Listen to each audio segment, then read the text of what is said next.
Guys, welcome to another video by AntiquesArena. My name is Walter O'Neill and I got a very sore point to discuss with you today. It's a taboo subject called depression. Now, every single one of us suffers with depression at some point in our life, and it can really have a toll and effect on antique dealers and resellers. Now, it can affect us in our confidence and our abilities for buying and selling. We constantly second guess ourselves. Maybe you can't be bothered to get up in the morning and list your items, or you got parcels and I really just ain't in the mood to send them off today, I'll do them tomorrow, and you end up being late with them. Maybe you got a return or a refund and already money's tight. You've worked really hard to get the item and get it sent, and somebody's broken it and you got to give them a refund, or somebody's been really picky and it just breaks you down inside. It's heartbreaking and you just think, you know what, what's the point? You're defeated, you're alone, you want to give up. Well, I'm going to have a chat about all that in today's video, guys, and I'm going to give you some personal insights into some of the depression I've dealt with in my life. Believe me, depression is not a stranger to me. Stay tuned, and I hope you enjoy, and I hope you find it helpful. Okay, just quickly before we get going, guys, if you love antiques, collectibles, you're in the reseller business, then don't forget to subscribe, because my channel's all about how-to videos. I go out buying antiques and I show you where everything's worth and how to identify it. So stake your claim, guys. Make sure you subscribe. If the videos help you and you like them, I would really appreciate a like and a share to help me keep creating videos. Let's get to it.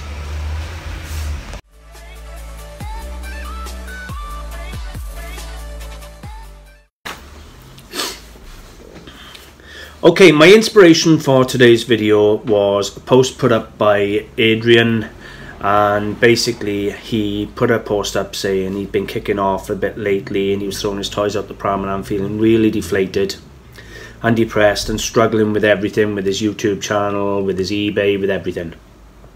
He's got an eBay channel similar to my own, where he shows you stuff he buys, and it's called Mr. Diggs Deal.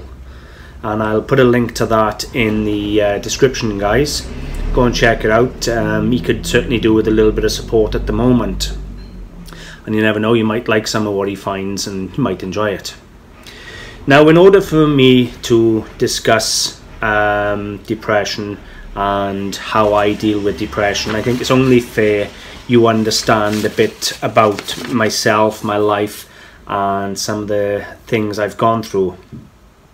Now, it's very personal for me. I've never discussed my life before with others, and I've had a substantial dealing with depression. About 25 years ago, I had a life-changing medical event due to a work injury, and I've lived with that since. I spent, I think it was 10 years or more on crutches, and I lived with pain on a daily basis and painkillers and things. So that was a life-changing event that literally altered everything in my life, and that was hard to take. After that, I started drinking and things, and I spent 6 months as a day patient, in and out daily for 5 days a week in a psychiatric hospital, learning to cope with depression and things. Later on then, I got married and had children, and I was in a very unhappy marriage. I'm not going to go into too many details. I don't want my children watching this, but to say about 10 years ago I'd given up. Excuse me. I was done. I was finished. I'd had enough. Didn't want to be anymore, and that was when I met Sandra and Matt. Sorry. Up until that point, I had intentionally pushed people away. I wouldn't let anybody get close to me, didn't want friends, nothing. And persist as she did, Sandra persisted, and we became friends. And a few years later then, I managed to build up the courage to get divorced. I left my wife, I took my children with me. The day I went, I rented a council house, left my private home, left it with her. I took my children with me, and we done a 50-50 shared access. went through a major bad divorce, lost pretty much everything in a divorce, and arguing and fighting and legal fees and everything else. So I had to pretty much restart again about 4 or 5 years ago. You have to bear with me, I've wrote loads down because I'm trying to follow a sort of laid out plan here, because there's just no way I'm gonna remember it all. Yeah. Anyway, what can I say? I've certainly had dealings with depression. I still fight depression now. Even in the last 6 months alone, you know, I've lost my grandmother, I've lost my grandpa, and he was my world. I've had the stresses of, we've had a new baby and we've been constantly in hospital, worrying about her. She's all right now, but I deal with depression on a daily basis. Even now, you know, I don't want to get up some mornings.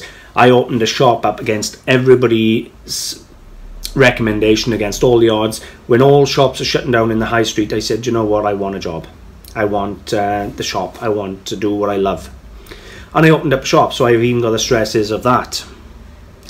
So I'm just trying to give you an insight so that you know I do understand with depression.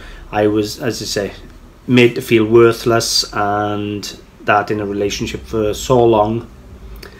I know what it's like to feel self-worth or zero self-worth, and to second guess yourself and everything else. So how do I cope? Well, it isn't easy, but the first thing I do, I set myself mini goals. I thought about chucking the antiques job in many times, especially when I have a quiet couple of weeks and I think, oh my god, is it worth it?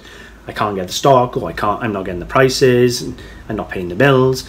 But I always battle through, and the first thing, as I say, I get up in the morning and I get dressed. And I set myself mini goals. So you get up, you get dressed, and then I may have 4 parcels to do. So I say to myself, right, those 4 parcels have to get done. And I would make sure they'd get done. And if I'd done them, then I'd have a cup of tea and I'd think, do you know what, I feel better I've done them, because I really didn't want to do them. And then I might say, right, I'll just do 2 or 3 listings. And then you do 2 or 3 listings. And then once you've done them, you might think, well, okay, I've done them. Maybe I'll call it a day, or maybe I'll carry on going. It's all right not to beat yourself up too much. Nobody will ever criticize you as much as you'll criticize yourself. And what you got to remember is, don't be afraid to fail. Don't be afraid to get it wrong. None of us know everything. None of us are right all the time. You're going to buy stuff and you're going to be wrong. You're going to lose money. The way I put it to people, I've lost thousands. I really have. And if you watch my startup video on how I became an antique dealer, I actually talked to you about how I used to go out and I'd buy stuff off dealers at full price, just to have an example to take home with their description to read and look at and learn off. So if you buy something and you lose money on it on eBay, or you can't sell it, just consider it as part of the learning tool of the job. Everything's got to be paid for. Your education, you learn the lessons, and the most valuable lessons you learn are the ones where you lose money or that don't work out. I can't remember how many times I've made hundreds or thousands off an item that have come in for next to nothing.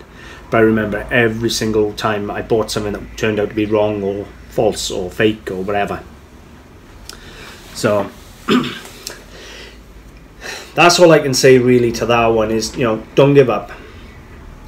You know, set yourself little goals. Now, how do you deal with the emotion of, you know, so a lot of resellers do this because they need money. That's how I started. And you've gone out, you've gone to car boot sales, you've worked really hard, you've dug in boxes, and you've found, I don't know, let's say a Georgian decanter. You've listed it, you finally found someone to buy it, and it's given you a nice little profit, and you thought, okay, I can pay a bill with that. You wrap it up really, really well, you send it off, and they get the other side, and either it's got damaged in the mail, or they've gone, oh, I don't like that, with a hammer, oh, sorry, you got damaged in a post, you've got to give them a refund. All because they don't want to pay the return postage. I'm not saying that happens all the time, but it happens. And then you were there and you think, I put all that work into going to find it. It was a beautiful item.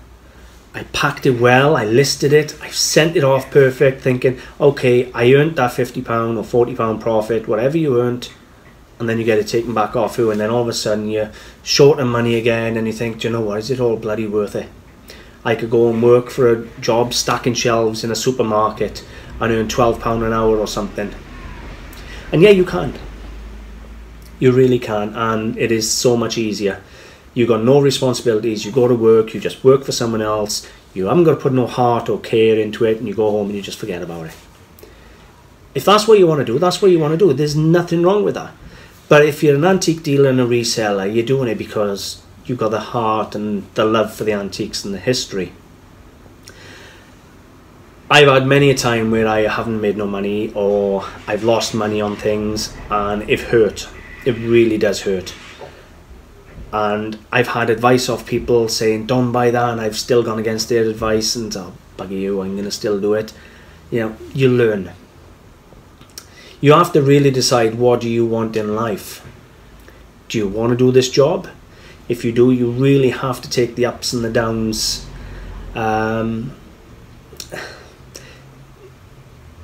Adrian, without being nasty, you can't throw your toys out the pram, because believe me, every single one of us wants to chuck it in from time to time. We really do. And to be honest with you, I think you're doing a great job on what you're doing. You know, it's not easy, and you'll find there's a lot of snobbery in the antiques world. What I deal in, to be honest with you, I deal in things up to £1,000. Anything from sort of £10 to £1,000, and that's considered the bottom end of the market. I have a friend, Stephen, who buys and sells up in London, and he shared a story with us not that long ago actually, about a dealer that walked up to his stall and done nothing but run him down and run his stock down, basically saying, oh, I don't normally buy this type of tat, it's rubbish, it's really crap, but I'm short on stock, so I'll buy some bits and this and that. Really making Stephen feel bad, but yet was still happy to buy the pieces. Do you know, it doesn't matter what you buy, if it's a £2 item, a £50 item, or £10,000 item, it doesn't matter. If you believe in what you buy, believe in yourself, don't worry what others think. Honestly guys, it really doesn't matter. I know that affected Stephen, even though he didn't admit it. It must have hurt, and if nothing else, pissed him off. So there's a lot of obstacles in this job. It is not an easy one, to say the least. To be honest with you, I'm probably forgetting loads of what I wanted to say. Yeah, I got distracted. I did write a load down that I wanted to cover. I'm just having a look now, guys, to see. You know, just mainly forgive yourself. You know, if you have a bad day, don't beat yourself up about it. Just say, all right, I had a bad day. Tomorrow will be a better day.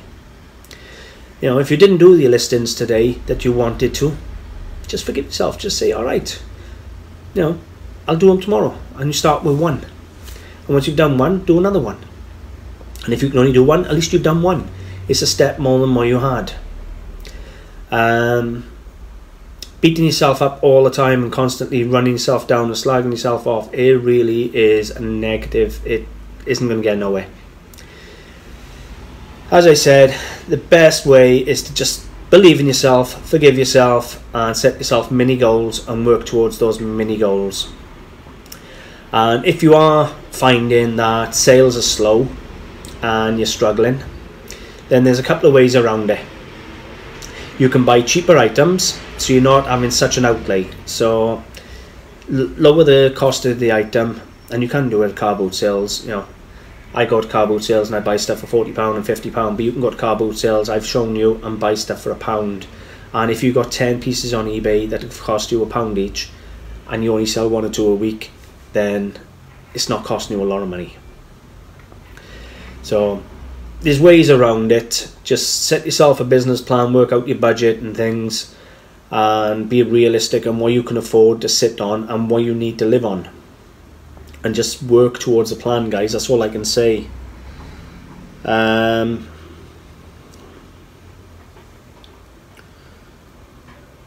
think that's it really, guys. Just believe in yourselves. Believe in yourselves and don't let depression win. It can be a fight and a battle, but never give up. That's all I can say, guys.